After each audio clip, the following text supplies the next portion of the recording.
We've saved one of the biggest treats for last. Universal Studios Hollywood's Halloween Horror Nights. Oh yes. Will there be a glimpse of things to come this Halloween? Of course. Will there be a major reveal? You can bet your life on it. Here's the man with the sinister plan. All the way from Ireland, please welcome John Murdy.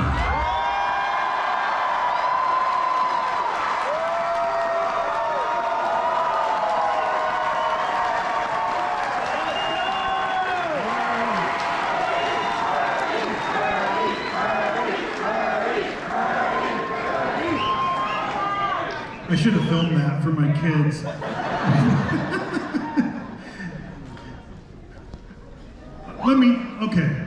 Let me start with this, okay? Thank you. Thank you.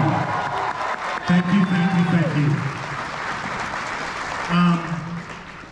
For anybody who does what we do with Halloween Horror Nights, everybody who works on this event, all the talented men and women, if there's one thing we know is that we are extremely lucky and extremely privileged to be able to do what we do and create what we create for all of you, because without you, I would probably be operating a puppet show somewhere in Dublin, you know, on Grafton Street.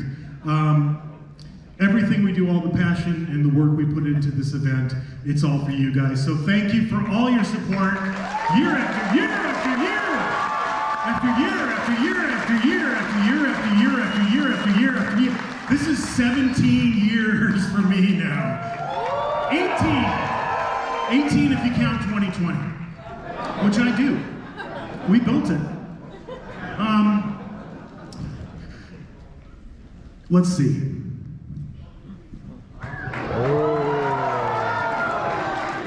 You know this, right? By the pricking of my thumbs, something wicked this way comes. How about an announcement right out of the gate? I have to ask you guys, did we announce anything when I was in the air? Because I was on a plane flight for like 11 hours. Did anything happen Friday? 3 mazes, the same day? How about another one? But first, a history lesson.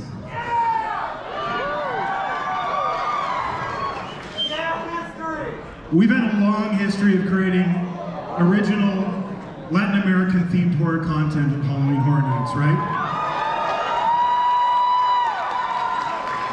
This actually goes all the way back to 2010. That was the first year we did La Llorona as a scare zone. And then of course we had the La Llorona mazes 2011, 2012, 2013 we teamed up with Danny Trejo to do El Cucuy. And then kind of the second phase began. We started working with Latin American film directors. It started with Robert Rodriguez on his TV series From Dusk Till Dawn. And then Guillermo del Toro doing Crimson Peak. And then 7 years. 7 years went by where we didn't really do that. You know, we moved on to other things. We started doing other opportunities. And then coming out of 2021, I noticed the plaza, the Universal Plaza, the way we themed that around Day of the Dead, and I noticed everybody inside it, my brain, something in my brain just clicked that year, and I went, we gotta get back to this. This is what we should be doing. And so, last year, we brought back La Llorona, the Weeping Woman. So it feels like it's time for something else. The legends and myths of Latin America at Halloween Horror Nights continues with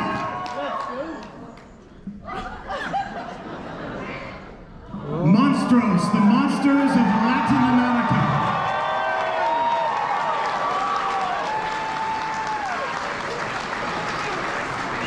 Study this real well. There's going to be a quiz at the end, okay? So what is this? This is an all-new haunted house that features 3 infamous monsters, or monstruos, which is Spanish for monsters, of Latin America. What's wrong with this picture? Somebody really screwed up.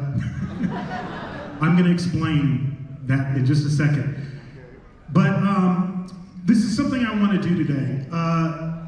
You know, I've been doing this show, as the team said, you know, I've been doing it every single year that there's been a Midsummer Scream and Scare Alley before that.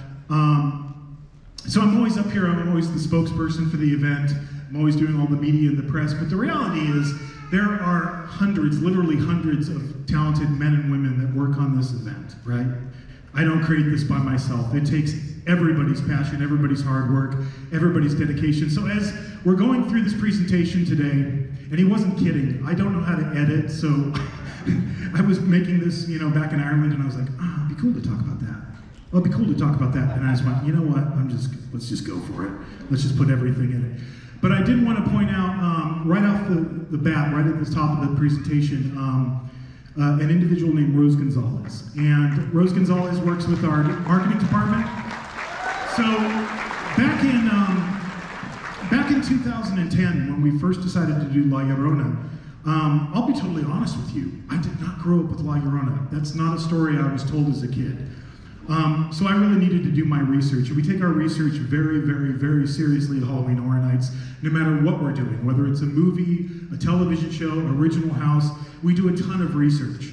But I've always used Rose as my touchstone for things that have to do with our Latin American houses. And now this year I've been working with Universal Studios Hollywood's DEI team. We'll give it up for them as well. Do you know what DEI stands for? Diversity, Equity, Inclusion.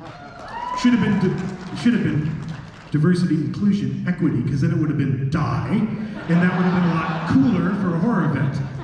But they've been a big help to me as well. And you know, back when the days of La Llorona, we turned to our partners at Telemundo. We turned to actors. We worked with Diego Luna, and he helped us out with La Llorona. You know, when we were doing El Cucuy, it was Danny Trejo. So this team had a big impact on everything you're about to see, because I'm going to walk you through a little bit of this house. Let's meet the Monstruos. We'll start with our first one, and this is, I'll give anybody a penny if you can pronounce this name. Anybody? Tlahupuchi. Tlahupuchi.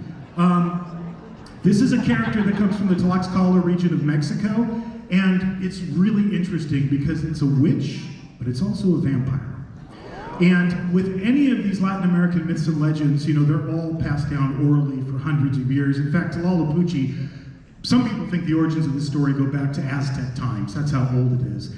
But I'll give you the version that's the most common version, right? Because there are variations to the story. But in the most common version, anybody can be a Tlahupuchi. Could be you, could be you, could be you. You don't know when you're a little kid that you're a Tlahupuchi until you reach like puberty. And then things start to change, yes they do. And you become aware that you are in fact a Tlahupuchi. So a Tlahupuchi has to do a very, very specific ceremony, and then it transforms into one of a series of animals. But the most common one is a turkey vulture. And it flies to the house of its victim, and it sucks the blood out of them. It doesn't bite them like a vampire. It sucks the blood through the skin, and it leaves these telltale bruises and markings. So Tlahupuchi is the first of our monsters. And I'll give you a little facts as we go along that came out of the research we did on this house. You know, as late as the 1950s, there was a particular doctor in Mexico who was trying to figure out why the infant mortality rates were so high in this particular region where this story originates. And he noticed, he pulled all these death certificates, and he was doing his research and he was studying, and he noticed that cause of death, all the parents were writing on it Tlahupuchi, or witch. So that's what first brought the story to like larger attention. The last known execution of a Tlahupuchi was 1973. monsters are real. Let's meet our next one. Actually, let's take a look at the character design for Talalapucci. So this is our iteration of Talalapucci. We kind of have two different versions going on here. The one you see in the white dress that's more pale skin, that's a brand new Talalapucci, just started feeding. The one you see in the red, that's a Talalapucci that's been around for a while and has ingested a lot of blood. And I should say there are male Talalapuccis and there are female Talalapuccis. But we're going with the female Talalapuccis because they are stronger than the males. Girl dad. Our next monster is La Lechuza. Some of you were right on the internet. Some of you, I think they're doing La Lechuza. I have no idea how you got that, but you were right. La Lechuza, also known as the Owl Witch, okay? And this comes from all over Mexico, but it also comes from the southwestern United States, particularly Texas. And I'll give you again the most common iteration of this story. There's an old woman who lives in a village. And she's the kind of old woman that, you know, people whisper about, and people become convinced that she's a witch, so they put her to death. But she comes back as La Lechuza. So she's a combination old woman and a witch. And there's one particular thing the La Lechuza does that's extremely creepy. And again, you can go on the internet and read all about this. There's like endless Reddit pages about people's encounters with La Lechuzas. But one thing that it does is late at night, if you're in your house and you hear a baby crying, don't go outside. Because the La Lechuza can disguise its voice to sound like an infant crying. And then when you go out of the house to see what's going on, it swoops down and picks you up. Monstro fact. In 1975, a town in South Texas, and this is documented in the press, was terrorized by La Lechuza. People started seeing it, they saw it flying overhead, they started calling into their local radio stations. There's even actually a song written about this that was released called La Lechuza. We're not using it in the house because it's kind of silly, but it was a huge big deal, and this is what they eventually found.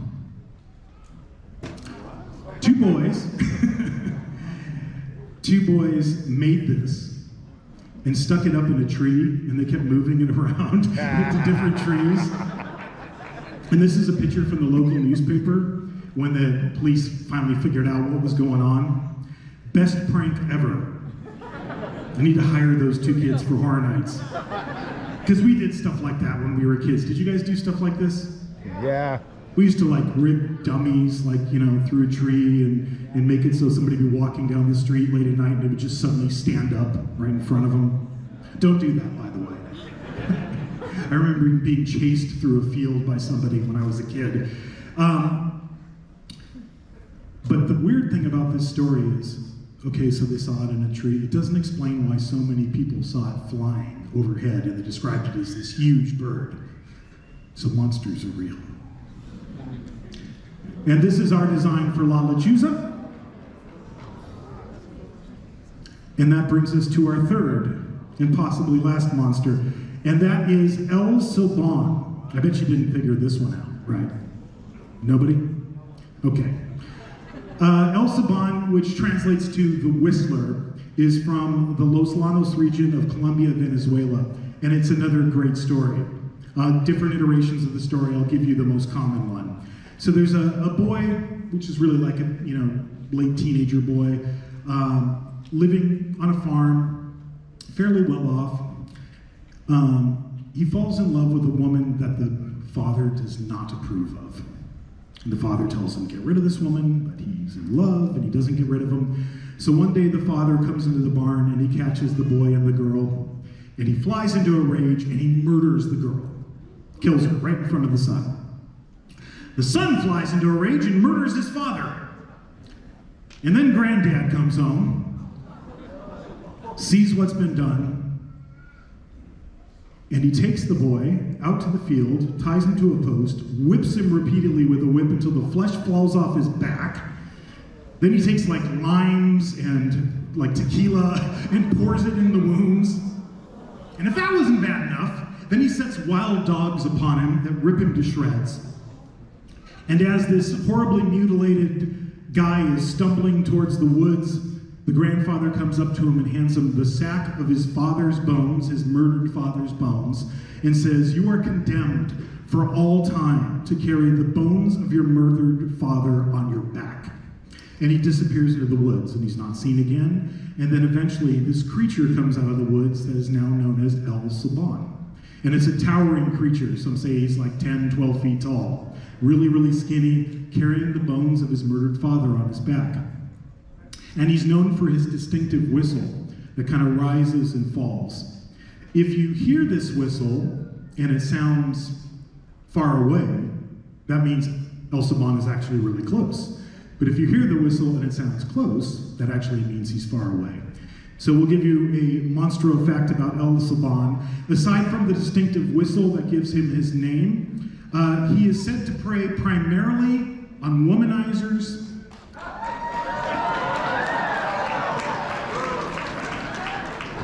and drunks. Yeah. You're all screwed. You're not making it out of this haunted house, apparently. All right, let's take a look at our design for El Saban. So obviously we're doing him as a still walker in key scenes. And let's get into some environments and the inspiration for said environments. And again, I'm gonna do some team member appreciation. My longtime creative partner on Halloween Horror Nights, Mr. Chris Williams. Chris is our art director, he's our production designer. Since 2006, Chris and I conceive everything, all of the houses for Halloween Horror Nights together. We do it as a team, we always have. But working with Chris, who's been his right-hand woman since the very beginning as well, is Brandy Creason, who is our production design manager. And Brandy and Chris, and a staple of really talented production designers from Hollywood films and television, they manage that entire team every year, drawing every single wall and every single house by hand. And their work is invaluable to the success of Halloween Horror Nights. I come up with the written word, and then they translate it into what it visually looks like. And I'm gonna show you a little bit about what they've been up to lately. We're gonna start with the setting for this house. When we were thinking about where to set this particular house, being that it's a new original house, we wanted to create a really iconic place to kind of ground the house in. So I started doing research. I did endless research, pulled hundreds and hundreds of images, but these two images in particular really stuck with me, and this is really what Brandy and Chris really latched onto as well. They're graveyards in Mexico. One's from Guadalajara, one's from Guanajuato. But I really liked, in the long kind of rectangular image, that Gothic Mexican architecture of that mausoleum. We thought that was a really cool element. And then the other one that I really liked was the idea of these sealed crypts that you see in the other image. So we created this place that we call the Cemetery of the Lost. And the idea here is that this is the place where every one of the victims of these monsters are buried.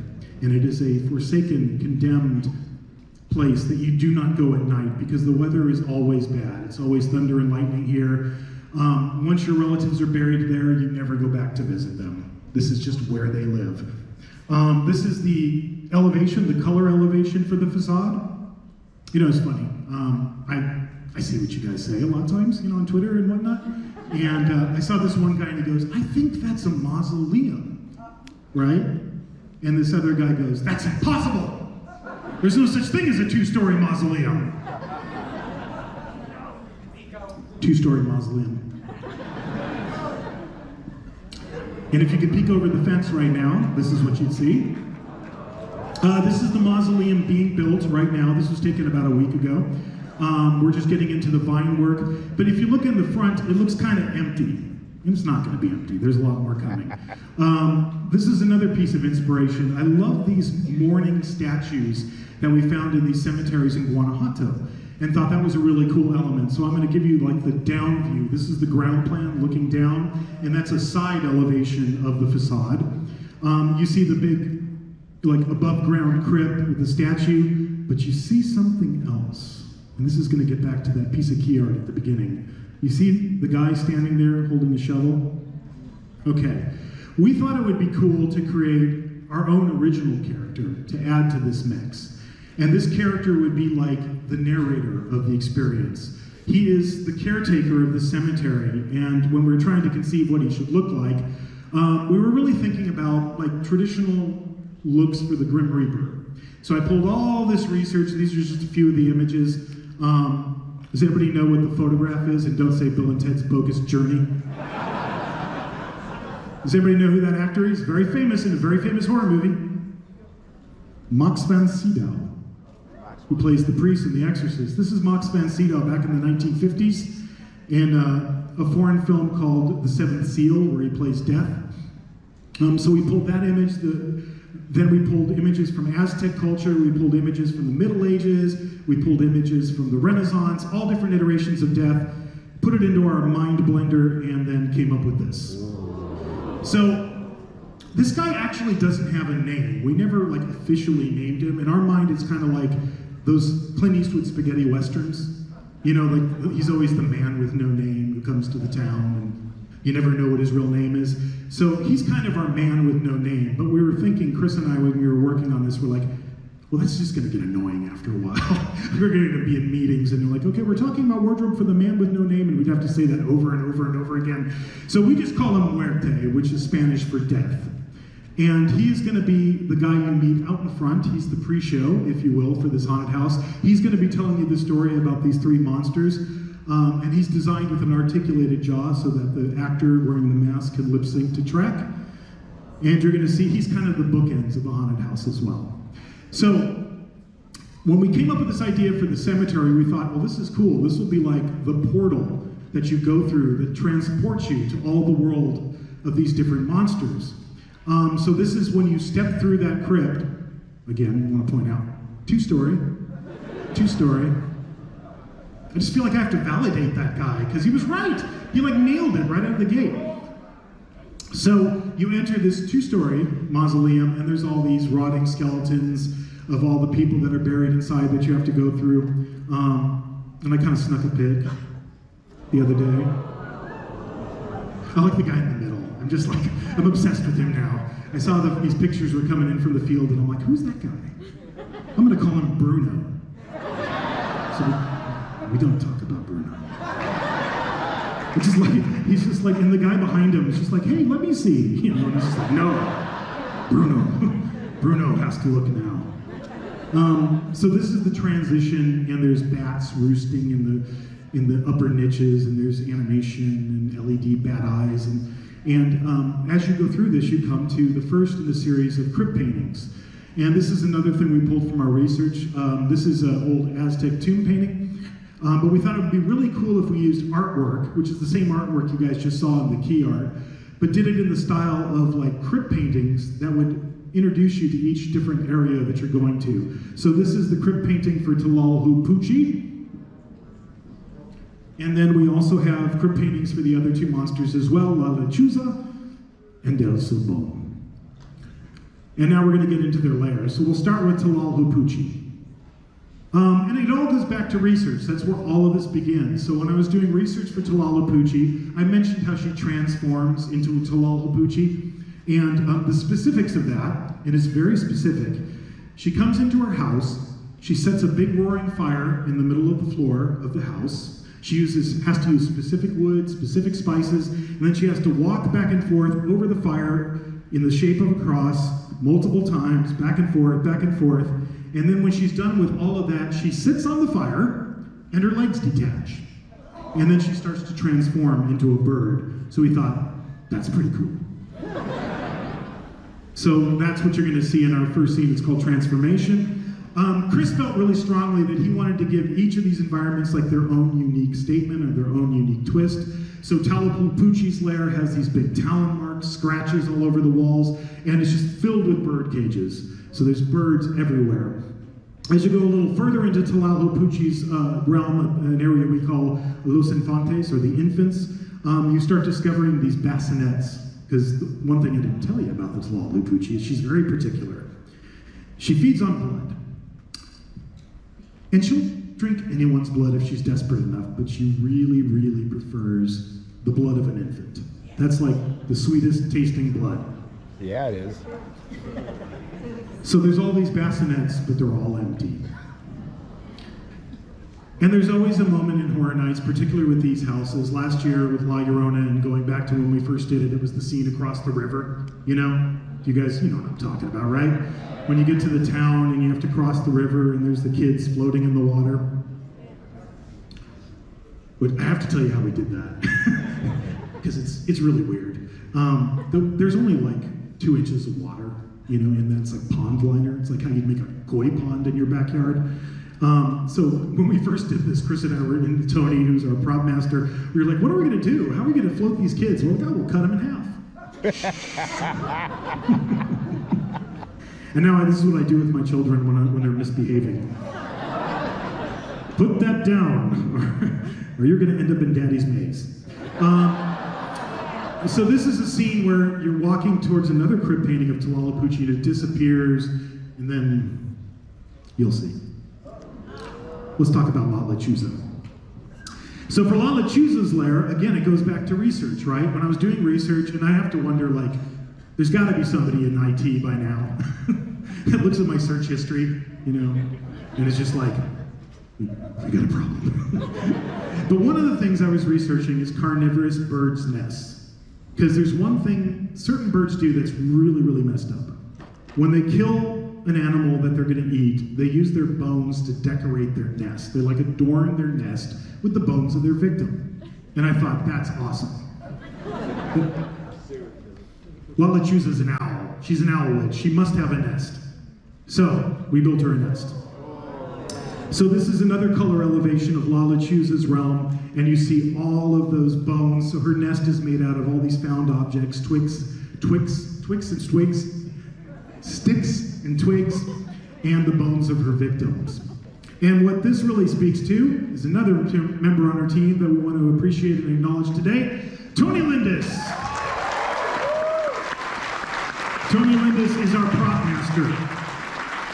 He heads up a team of talented men and women, and they come from all different walks, you know, working in the industry, film, television, but they come to Horror Nights and work for us year after year after year to do all the props and dressing in our house. And there is a mountain of it, if you can imagine.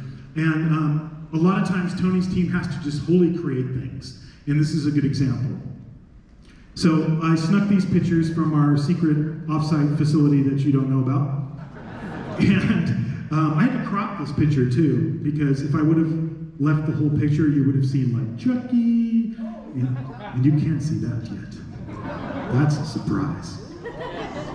But these are the bodies that you see in the nest that Tony and his team had to create, and then you see the work they're doing to make these, you know, places where these victims' rotting corpses are being contained. All of that is done by hand. That's all done by our props and dressing team. So give it up for our props and dressing team.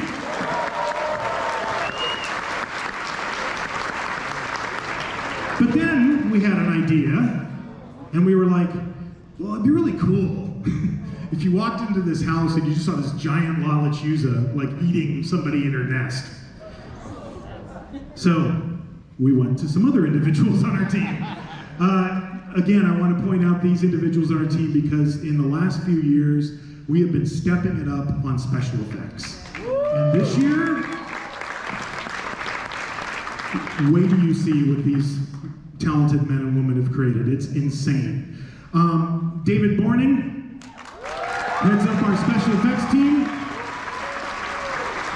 And Paul, who's now going to change his name because I can't pronounce it. I'm going to try Paul.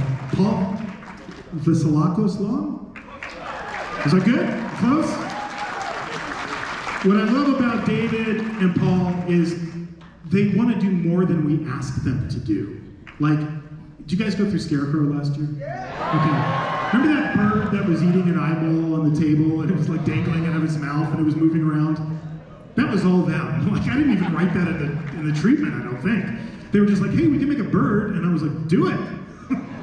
So the other individuals that they work with who are a massive, massive help to us and are working on this particular piece is our Universal Studios Hollywood Technical Service Department, the mechanical engineers. These people, I would give them the bow of, you know, where do you see Chucky? I keep saying that, but And I don't want to show you, I just want you to experience it. But they're doing stuff that I never thought we could do with Horror Nights, like this. So this is a video when we were building the La Lechuza. It's like the T-1000 ectoskeleton for her. The cardboard is a severed, arm/leg, and you can see it's taking a little bite, and its wings are unfurling. And I think in my treatment when I wrote it, it didn't have any of that. And they were just like, hey, we think we can do this, and they did it. And it's amazing. The only problem is I don't know how I'm gonna hide those 3 guys on set. I have to like throw a sheet over them or something. But they're doing amazing work, and we can't wait to share it with you. All right, El Salon. So now we've kind of been indoors for a long time. We want to break it up. We want to do a big outdoor scene. So for El Saban, we really wanted to take you to a village because he typically comes and attacks people, who are leaving a village on the crossroads late at night. So this goes back to research again. As I was doing research, I came across this, pulquerias. Does anybody know what that is? Or pulque? Yeah. To explain it in American terms, like in the Wild West, this would be the equivalent of like a saloon. This would be a place you go for a drink, maybe some food, some dancing, some gambling, and probably a lot of fights, right? Pulque is an alcohol that's derived from cacti. What I loved about it is that's what it looks like in its pure state, right? It looks like foamy white milk. And I thought, if we combined blood, there was like blood running and foamy white pulque running together, that would be really disgusting. So we decided to create our own pulqueria. And then next door is the carniceria, the butcher shop. So as you head into this pulqueria, we have a scene called Pulqueria Massacre. And basically El Saban has come in and he's just killed every single person in this joint, particularly the womanizers and the drunks. I didn't mention how he kills them though. This is the tweaked part. If you're a drunk, he sucks the alcohol out of their body through their navel. Yeah. I was like, nah. But with womanizers, he rips them apart limb from limb, literally rips the bones out of their body and adds it to his sack that he has his father's bones in. So this is a dead body. I'm not kidding, it really is. It's not like it's in my closet or something, as far as you know. No, this is from Body Wars, the touring exhibit that goes around the world. But I needed to know, what does a backbone look like? What does a spine look like? Because we wanted to do a scene where El Saban literally rips somebody's spine right out of their back. And that's El Saban. Now, for the finale of this house, after you've gone through all these different layers, we wanted to do something really special. And again, it comes back to research. So I found this statue. This statue is in believe it or not, it's in, I believe, an El Saban theme park. I want to go to this place. It's crazy, but it's this huge towering statue. But when I was looking at it, I thought, oh, that's cool. With the bones spilling out of the sack. Because another thing El Saban does is, let's say he's walking through your village late at night. He might stop in front of your house. He might sit down that giant sack of bones, and then one at a time, 1, 2, 3. He'll just sit there and count every single bone to make sure he has them all. So we thought, after El Saban has gone through this village and killed everybody in sight, his sack has got to be pretty big by this point. In fact, it's got to be enormous. And wouldn't it be cool if you had to go into that sack of bones? And what would you find there?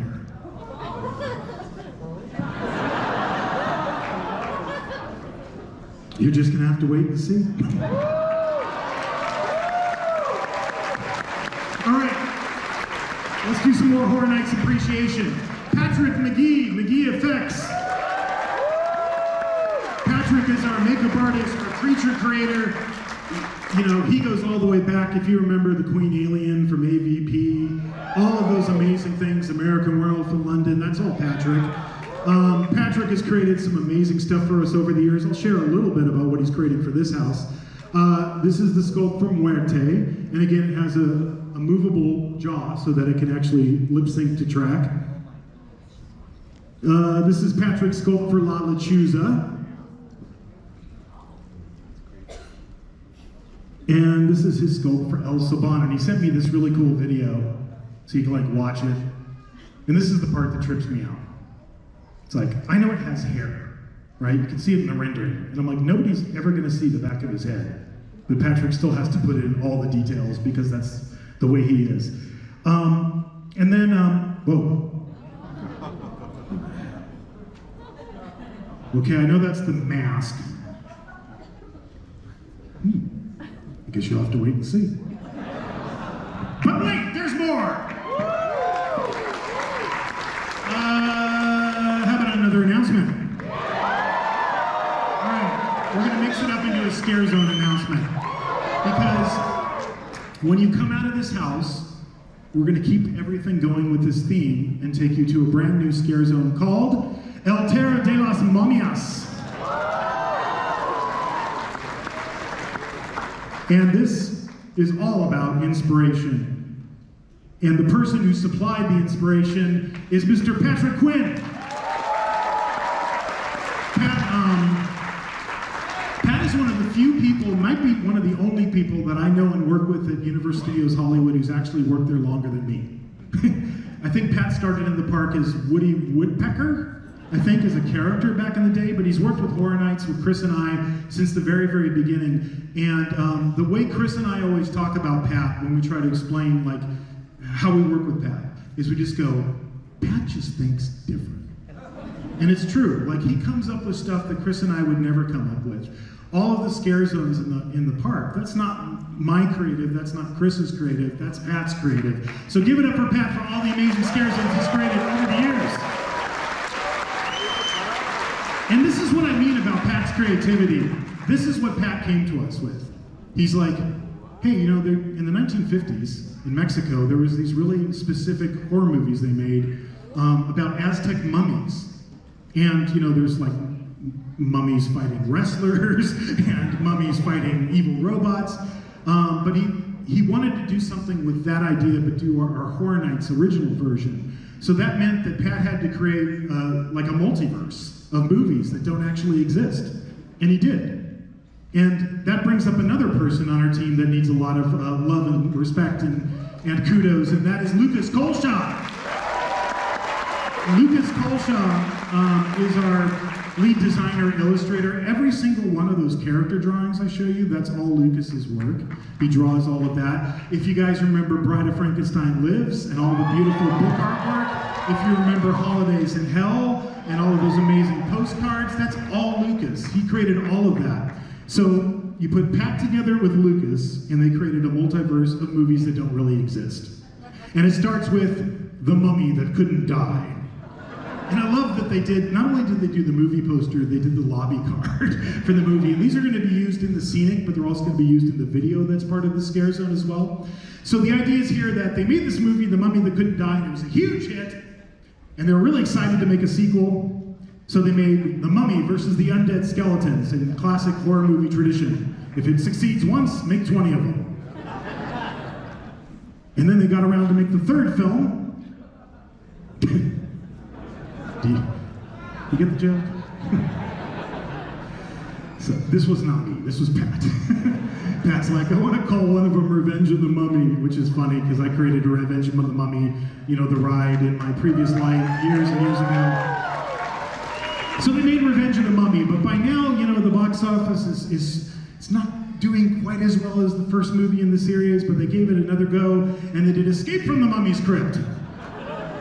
But then, by this point, they've kind of run the, you know, they played out the thread for these mummy movies, and so they decided to go in a different direction, and they did Blood of the Skeleton Queen. And they introduced a brand new character, the Skeleton Queen, but the box office wasn't quite there, so they went, you know, that didn't do so well, let's just bring back the Mummy and mash it together and do The Mummy versus the Skeleton Queen.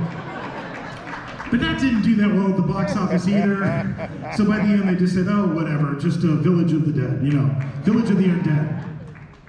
So all of these pieces were created by Pat's creativity, Lucas's art, and there's a concept. Yes, scare zones actually do have a plot, but it's really simple. You got to keep it like really, really simple, like a couple of sentences. So I'll give you my best shot at the plot of this scare zone. So somebody, not naming names, possibly the man with no name, dug up an ancient Aztec burial site or tomb in a village, and unwittingly or wittingly released a bunch of undead Aztec warriors upon the village. And they killed everybody in sight and turned all the villagers into the undead. And all of this is being proceeded over by who other than the Skeleton Queen, who's a still walker. And that brings up another person on our team, and that is Christina Wright. Christina Wright is our costume designer, so she works hand in hand with me and Chris and Pat and Lucas, coming up with how we're going to bring all these costumes to light. So here's like the full cast. Except Morte. Morte wasn't invited, apparently. He's not in there. But this is all the work that Christina and her team does to produce these hundreds and hundreds of costumes for Horror Nights.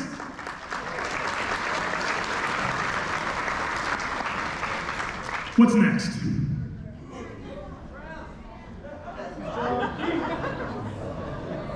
What the heck is that? Project Eggplant. Note to self. Announcement delay, delete from deck prior to... Oh! Sorry, time for another history lesson. 100 years ago, a legacy of horror began. This is 1923. This is a photograph taken on the Universal lot in 1923. The studio, in the silent film era, undertook possibly the biggest production of its history up until that point.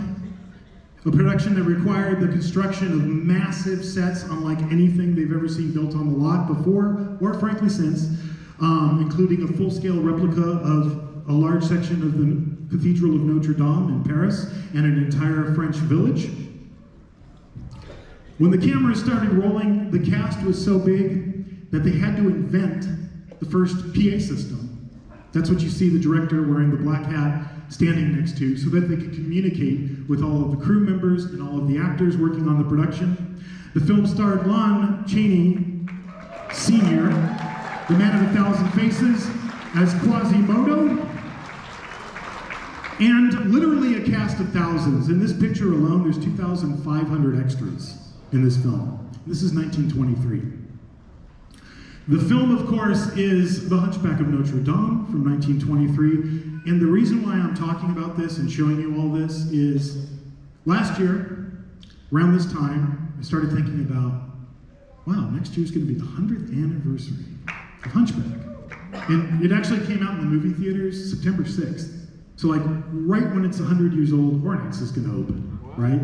So it felt like we needed to pay tribute and homage to the films that started a franchise that we know today as the Universal Classic Monsters, right? Because without Hunchback, none of this would have ever happened.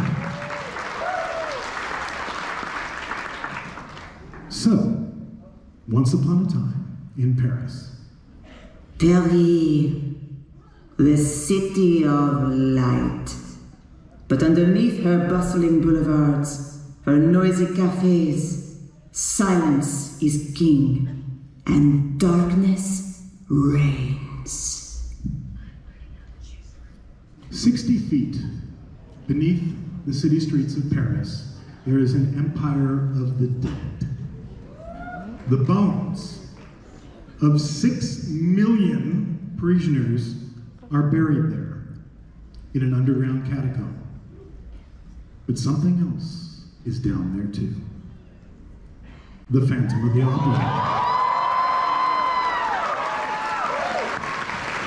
Far beneath the Palace Garnier, better known as the Paris Opera House, in his underground lair, the Phantom is still down there, and he's not alone. There's someone else down there too. Quasimodo, the Hunchback of Notre Dame, has literally gone underground. Meanwhile, in London, The local authorities are searching for 2 doctors who are involved with unethical, illegal experiments. The first doctor is Dr. Jack Griffin, better known as the Invisible Man. The second doctor is Dr. Henry Jekyll, whose experiments have led him to embrace the darker side of his nature, known as Mr. Edward Hyde.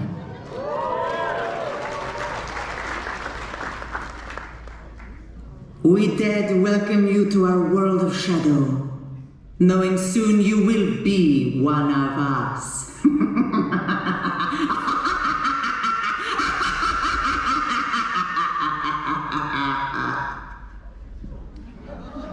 The Universal Monsters legacy of Halloween Horror Nights continues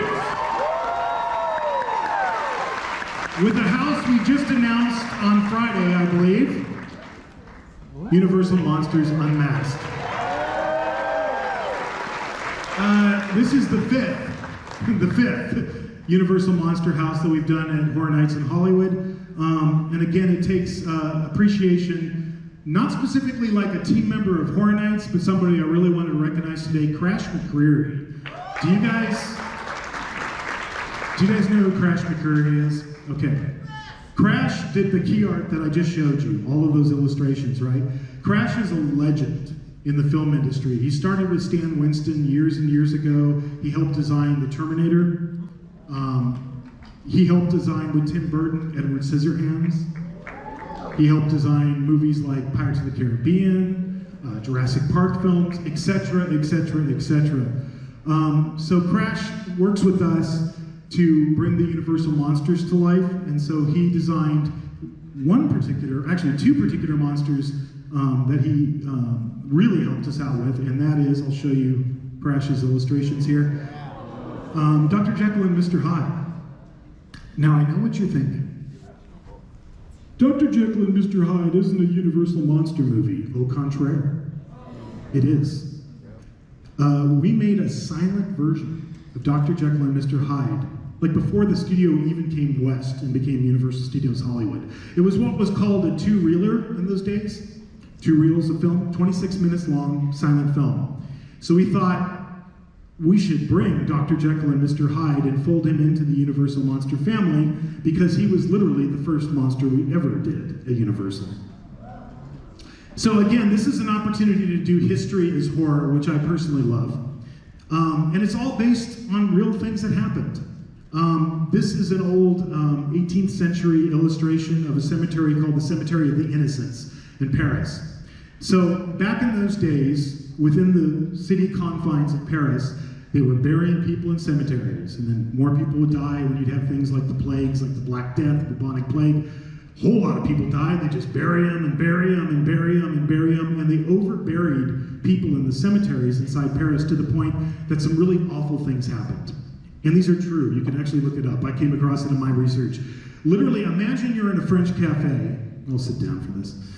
Imagine you're having dinner with your wife or your husband or your significant other, and you're in a lovely French cafe, and you're drinking your wine, and you're eating your cheese, and all of a sudden, the wall cracks open, and hundreds of rotting corpses spill into the restaurant. That happened, okay? Sinkholes developed out of the ground, and suddenly there were bodies. So bodies were literally coming out of the ground. They buried so many bodies, retaining walls were breaking, bodies were pouring onto the street, and the king at the time, which was King Louis, you know King Louis, right?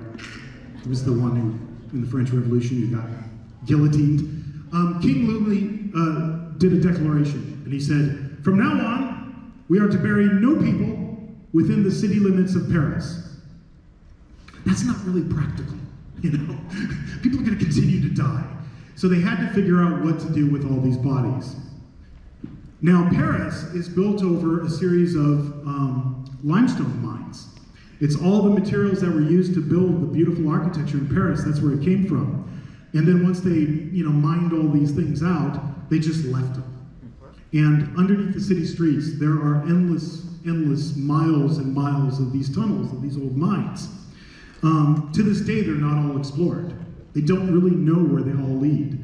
But what they eventually did is they went to the cemeteries late at night, under the cover of darkness, they exhumed the bones, they put them on carts, they covered them with black cloth, they took them to like a place where there was an opening that led down to the mine, and they just dumped them. They dumped all those bones down there, 6 million people. And then later, some people that were a little more artfully minded came down there and arranged the bones into an ossuary. And then in 1870, they opened it to the public for the first time, and that's when our house takes place. So, also under the ground, if you've ever seen the Phantom of the Opera, you know he's on that underground lake, and he's rowing his boat, and he's singing away. That does exist. This is a picture of it. This is what it actually looks like. There is a subterranean underground lake underneath the Paris Opera House. They still use it today for like fire training, for like search and rescue. And the other thing we found when we were doing Hunchback of Notre Dame and going through all the research, we came across this scene from our silent film where Esmeralda, the gypsy, she's taken there for questioning when she's wrongfully accused of a crime she doesn't commit. And I don't know if you guys are familiar with the Victor Hugo novel, Hunchback of Notre Dame, but I can tell you it's very, very different than the, She Lives Happily Ever After novel, or movie. Esmeralda in the book doesn't live. She gets hung, for the crime she was confused. And yeah, seems like we should do that. There's 2 other pieces of inspiration for this house. The black and white image you see, that is the Café de la Enfer. What this was essentially the first themed restaurant, believe it or not. It used to exist in Paris. It was a cabaret or a cafe themed to hell, right? And all the waiters dressed up like devils, and it was all themed on the inside. This existed in Paris up until about the 1950s, and then they demolished it and turned it into a supermarket.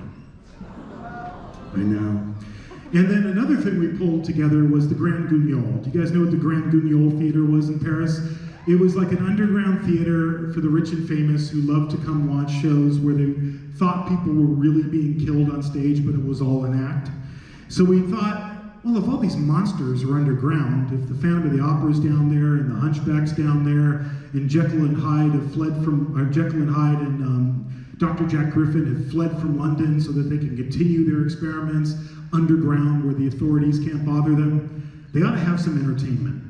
So we thought, well, there should be like a club, like an exclusive club that you can go to down here.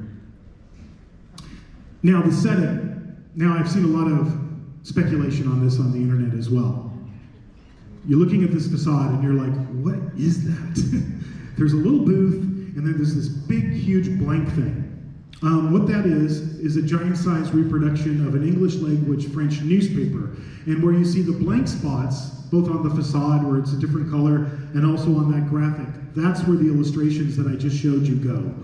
It's a whole pre-show we're creating to help tell the story before you go inside. And again, people on the internet, this is a ticket booth, it's a ticket booth. It's not a ticket booth. It's a French newspaper stand. And sitting behind that is an animated skeleton figure that we call Madame Squelette. Squelette is French for skeleton. So we thought, oh, it'd be cool if one of the dead, one of the 6 million dead that are in these catacombs is actually telling you this story. So that's the voice you heard that I was playing earlier. She's narrating the story, setting it up for you. Lucas's artwork is changing on the newspaper, so we get to do a little bit of a pre-show before you go inside. Now, Madame Squelette also exists as a physical character, but when you're inside the catacombs, she's like back to her mortal state, a character we call the Rat Lady. And the idea is that this is a woman that's down in the catacombs, scouring for any food she can find, so she's literally eating rats. And she has a very advanced case of, it just left my brain. Smallpox. Thank you. Well, smallpox. Advanced case of smallpox.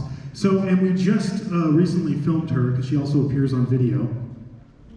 And this is from that. This is like an hour-and-a-half long makeup. It's all prosthetic makeup. And what this speaks to is our show quality and events team, so another recognition we want to give Missy Delgado, who heads up this team.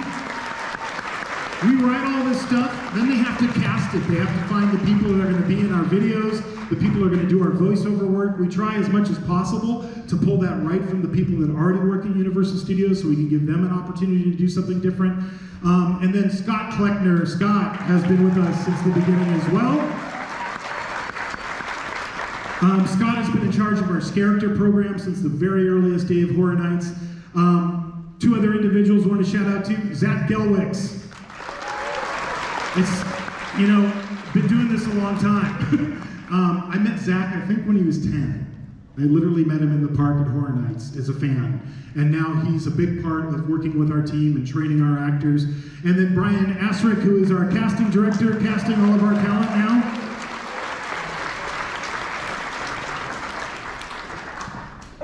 And here's a sneak peek of what's inside. So this is in the catacombs, and we're in the middle of scene A, props and dressing, but Chris really went for it to recreate that ossuary look. Let's talk about the music.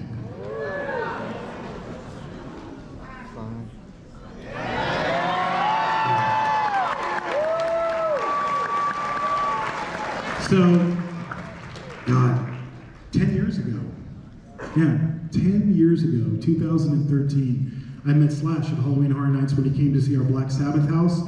And as soon as we came out of the house, he just turned to me and he was like, I want to do this. Like, how can we work together? And so he started doing music for our houses years and years ago. It started with a house called Clowns 3D. And then, as I mentioned, we started getting into Universal Monsters. Slash has done every single score. So that's now 5 full scores that he's done. But he works with an individual on our team I want to recognize, and that is Stacy Quinolte. Back in 2021, we're almost to the end here. Remember we did The Bride of Frankenstein Lives? People have been asking me, remember back in 2021, we had to all wear masks, we're still in that point.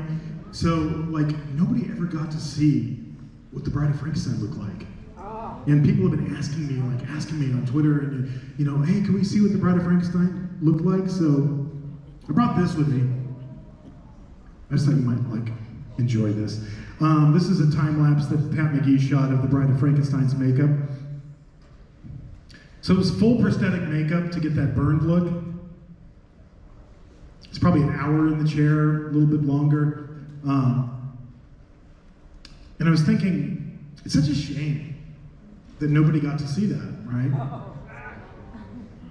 Seems like you should get an opportunity to see that, doesn't it?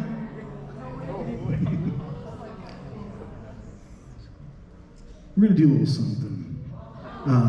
We've been doing more and more of what we call these character interactions, just like places where you can discover a character where you normally wouldn't find one. So keep your eyes peeled this year at Horror Nights. You might just run into the bride.